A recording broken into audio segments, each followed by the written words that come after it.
We like to capture economies of scale where possible.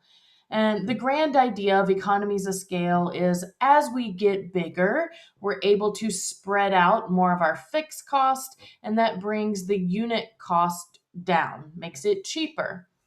So, economies of scale benefit both companies and consumers because you get cheaper unit cost for everyone. However, diseconomies of scale is when you get too big. When you get too big, you get too complicated, you have to add layers of management and bureaucracy, and the complexity leads to costs going up. So we want the benefits of economies of scale, but we don't want to be too big that we have diseconomies of scale. Let me illustrate this a little bit more. So in this example, we've got a 250 bed hospital. Like if we were to build a 250 bed hospital, you've got an average per person or per patient cost. But if instead we build a 500 bed hospital, of course, assuming demand is there, we would be able to spread out the fixed cost of that hospital to more patients, more beds, and that would bring the unit cost per person down. Now, why is that true?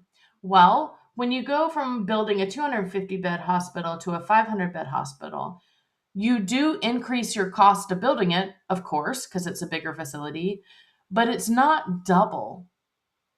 So when you spread out those costs, you spread out those fixed costs, you don't have to spread out double the cost. You just have to spread out more cost. And that brings the per person cost actually lower, which is what we see here in this economies of scale. Costs per person are going down. That's a good thing.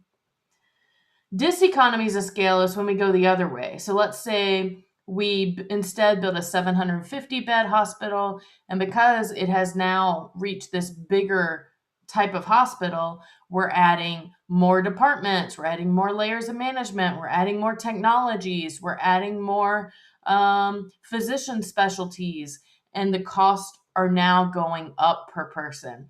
So this would be considered diseconomies of scale. You can also imagine diseconomies of scale. A good example of it is government. Government is very inefficient, and it's because it's so big. So instead of reducing the cost per person or per unit of work that's being done, that cost actually goes much higher because of the bureaucracy involved.